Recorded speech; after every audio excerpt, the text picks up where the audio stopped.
What's up everyone, Vu of Envu Films again. I'm back with another idiotic video for you to watch. Partly idiotic because I have no idea what to make a video of today. Of a lot of things I want to do. I want to review XT4, which I have not even received yet.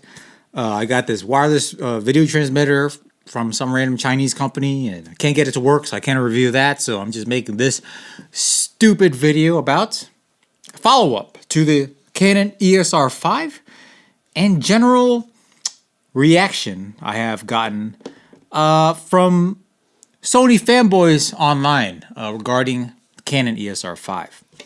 Obviously, we all know that I am a 100% grade A douchebag Sony fanboy. Got these two cameras here. Got another camera up there. I'm filming with the Sony camera right here. I am the definition of Sony trash D-bag. Okay, so with that clear, there's some things I've been noticing about Sony fanboys when it comes to their opinion on the EOS R5. Okay, one, there is the fake me out Sony fanboy who has been claiming Sony fanboydom for the past few months, and as soon as they saw the EOS R5 announcement, it's oh my god, Canon EOS R5 the best camera. I switched into Canon Sony Attract. I switched to Canon today. There are those D-bags. And then there are the Sony fanboys that are in complete denial of what Canon might be capable of. Oh my god, it's going to be too expensive. No one can buy that one. Canon too expensive. They'll cripple. They'll cripple the 4K. It'll be crop, or Sony's still the best. And then, of course, there's the role reversal, where Sony fanboys would only mention the perceived strengths of Sony camera system, just like Canon used to always say, "Oh, but the color science." Now it's Sony have much better low light. Let's see if the Canon have good low light, Canon horrible low light, and dynamic range. Sony is the best. And then, of course, there are those fanboys that are just too invested in Sony. They just either bought it, or they just bought a bunch of lenses. They're like very happy with the system, and they're just mad that anyone would have the audacity to want a better system than what Sony's offering. For some reason, all of a sudden if you want more specs in your camera, you are a trash filmmaker and don't know how to film with whatever you have. Oh, everybody want this spec and this spec and this spec and this spec. All because you don't know how to use your camera don't mean you need better spec. A better camera doesn't make you a better filmmaker. I mean, of course it doesn't, right? The fact is, after a certain amount of filmmaking and a certain amount of experience with what you have, you realize its limitations, all right? Sony is a great system. I'm using it right now. The image is fine for videos like this, and the image is fine for most professional shoots, but there sometimes is things left to be desired. In my case, like I have mentioned 1,000 times over in other videos, I'm a wedding filmmaker, I'm a commercial filmmaker, I do all kinds of videos, and sometimes I want to do slow motion. Most of the time, I want to get the best quality out of my camera, so I'm shooting 4K, 24p if I know I don't need slow motion, right? When I do need slow motion with the Sony, I have to shoot 1080-60, and there is a massive quality difference between Sony's 4K, which is a 6K readout to 4K, versus their 1080, which is better than Canon's 1080 right now. You know, I've never seen the 1DX Mark III 1080 or the EOS R5 1080 yet, but compare it to the compare it to the Canon EOS R 1080, the Sony 1080 is a lot sharper, has better dynamic range, and it's just generally overall better looking. Whereas EOS R, I'm sorry to offend you, but when you watch EOS R dudes on YouTube film their stuff in 1080 on like your phone, which is a small screen, looks fine.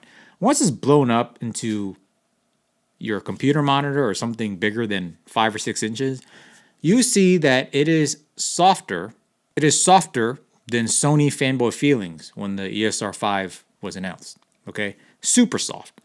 Yeah, so the Sony 1080 to 4K is kind of harsh for me. I've been dealing with it. You know, my films are fine, my clients are happy, but I am not completely happy because I see it. Okay, I have to edit it, I have to color grade it.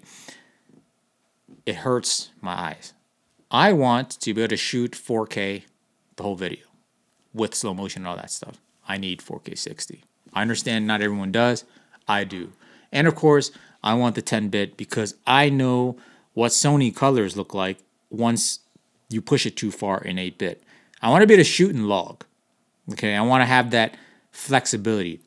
It's all about flexibility. The reason why I don't like the Canon EOS R is because it lacks flexibility. Okay, 4K is cropped in so far.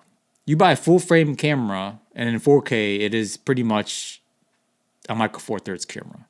1080 is super soft, unacceptable in my book. Sony's 4K is great.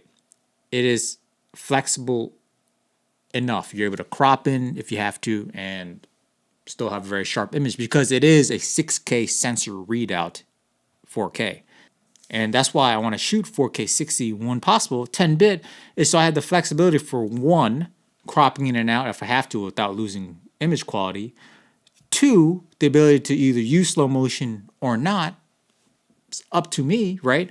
And 10-bit for color grading flexibility when need be. It is always nice to know that you can do certain things in post when you're shooting things that you don't have complete control over. That's why I also like autofocus, because a good autofocusing system such as Sony or Canon versus something as trashy as Panasonic, whatever the crap that is, the only thing that's probably slower than Panasonic autofocus is the people working on the vaccine right now for you know what virus I'm talking about. Okay? So you just want to be able to have flexibility during the shoot and after the shoot. Makes your life easier. If you could trust autofocus, you could shoot blindly and know that whatever you're shooting is in focus, first thing having to rack focus and all that crap. And if it's run and gun, lighting is not going to always be perfect. Your composition might not always be perfect. You might have something like right here at the corner of the screen that you want to take off and you could just crop in, right? Recompose and still maintain quality of your image. You want to do that. That's why you want 4K. You want 4K 60 and all that craziness. And of course, you want to have a reasonable file size and all. And of course, you want to have reasonable file size and all that stuff. That's why I don't really care for RAW and all those things. So I just think it's funny to see how every fanboy is the same. Once one camera brand kind of has the upper hand, you see how people just shift their mentality. Okay, like I said with Canon and their color science argument, and now Sony with their low light argument. In Sony's defense, their low light argument is a pretty good one because Sony is actually legitimately really great at low light compared to most other camera brands. Canon's color science thing is complete BS to me because you never see movies in cinema with Canon colors, right? Everything is kind of like graded off of log or custom graded. And that's why I love Sony. You have the flexibility to do it when you want the colors. Canon, it's just a stupid argument. Color science is just a really stupid, subjective argument. You can't. ISO performance is not subjective. So, anyways, bottom line is this, guys. Whatever brand camera you shoot in, don't be so brand loyal. I always joke around about me being a fanboy, but I am not that brand loyal. I have an XT4 coming. I'm not getting rid of my Sony gear here. I'm going to use the XT4 for the time being. If I have shoots, I want to shoot 4K 60. But know the limitations to your camera. Okay, I'm praising Canon right now with the EOS R5. They're doing a great job in terms of advancing their tech and having such a huge jump from EOS R to the R5 to the R6, and pricing and any other type of stuff is yet to be seen. But so far, it's looking really good. And Sony guys, come on, man! You all have to just be realistic. Sony in the video game is very behind, and if you're completely happy with what you're getting, great. But don't go around making excuses for it. Don't go around making excuses for Sony because you're completely happy, and don't, insult other people for wanting something more, because when I want something more, I'm actually going to use what I'm getting. Some people just buy like the high spec thing, or even cars, buy like the fastest car just to drive speed limit. When I buy a camera and has certain specs, I'm going to use those specs. And that's another reason why I may not be as high on the R5, is because it has 8K RAW and all these other things that I may not need.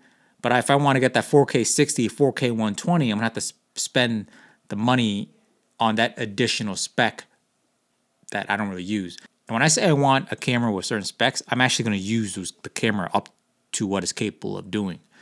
I'm not just buying it to see how heavy my balls are. You know what I mean?